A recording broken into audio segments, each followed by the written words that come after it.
Assalamualaikum warahmatullahi wabarakatuh.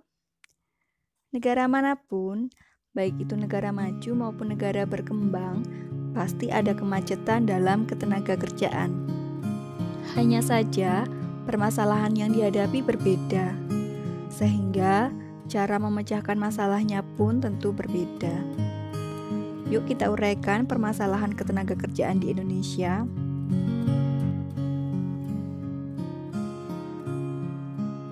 Permasalahan tenaga kerja di Indonesia yang pertama yaitu rendahnya kualitas tenaga kerja. Infrastruktur dan pengajar yang baik adalah kunci memajukan pendidikan. Pendidikan atau pelatihan yang baik akan menghasilkan tenaga kerja yang baik. Yang kedua, kesempatan kerja terbatas. Jumlah angkatan kerja yang tidak sebanding dengan kesempatan kerja. Meningkatnya angkatan kerja tidak diimbangi oleh banyaknya lapangan kerja yang tersedia, menyebabkan beban tersendiri bagi sistem perekonomian. Angkatan kerja yang tidak tertampung akhirnya berakhir menjadi pengangguran. Persebaran tenaga kerja yang tidak merata. Karena kebanyakan warga Indonesia masih berpikir Jawa sentris, maka pembangunan dan pekerjaan terfokus di Jawa. Hal ini menyebabkan tidak meratanya pembangunan dan belum maksimalnya pengembangan sumber daya di daerah lain. Masalah pengangguran. Terjadinya krisis ekonomi dan kurangnya lapangan pekerjaan terkadang membuat perusahaan tidak memiliki pilihan selain memutuskan tenaga kerjanya. Ditambah dengan sempitnya lapangan pekerjaan, membuat tenaga kerja menganggur dan mengurangi potensi ekonomi.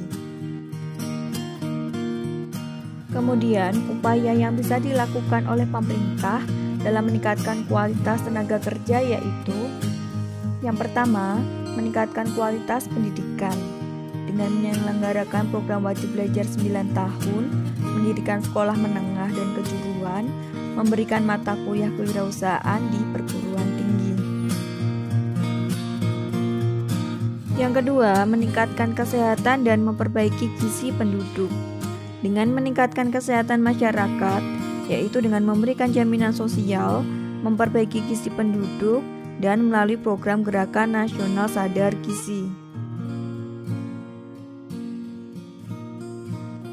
Yang ketiga, memaksimalkan peran latihan kerja. Pelatihan kerja dapat diselenggarakan oleh pemerintah atau lembaga pelatihan kerja swasta yang tujuannya untuk membekali, meningkatkan, dan mengembangkan kompetensi kerja. Yang keempat, mempercepat sertifikasi profesi.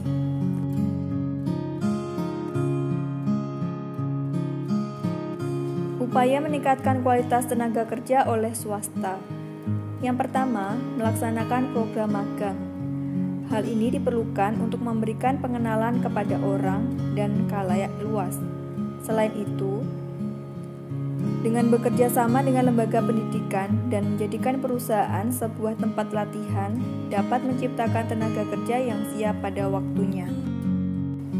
Yang kedua, meningkatkan pemberian gizi dan kualitas kesehatan. Jika tenaga kerja terpenuhi gizi dan kesehatannya, maka mereka bisa bekerja dengan lebih produktif. Ketiga, memberikan pelatihan dan pengembangan diri karyawan. Dengan adanya pelatihan yang berkaitan dengan pekerjaannya, maka tenaga kerja akan semakin mahir dalam mengerjakan pekerjaan yang diberikan dan dapat meningkatkan produksi. Keempat, memberikan bonus dan sanksi. Pemberian bonus dapat berupa promosi atau kenaikan gaji. Sedangkan pemberian sanksi dapat berupa sebuah peringatan penurunan jabatan atau pemotongan gaji. Namun ingat, sanksi yang diberikan diharapkan tidak membuat kualitas pekerjaan tersebut menurun. Upaya meningkatkan kualitas tenaga kerja oleh individu. Yang pertama, membekali diri dengan hal yang dikehendaki oleh perusahaan. Akan percuma jika kita sudah memiliki pengalaman dan prestasi, namun tidak memiliki hal yang diharapkan oleh perusahaan.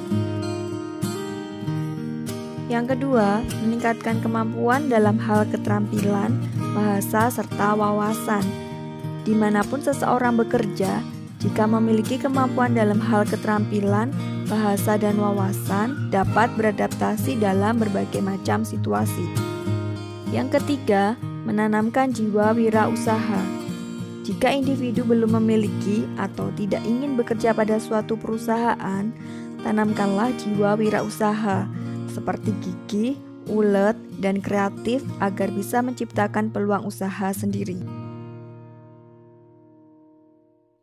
Demikian permasalahan dan cara mengatasi masalah ketenagakerjaan di Indonesia. Sampai jumpa. Wassalamualaikum warahmatullahi wabarakatuh.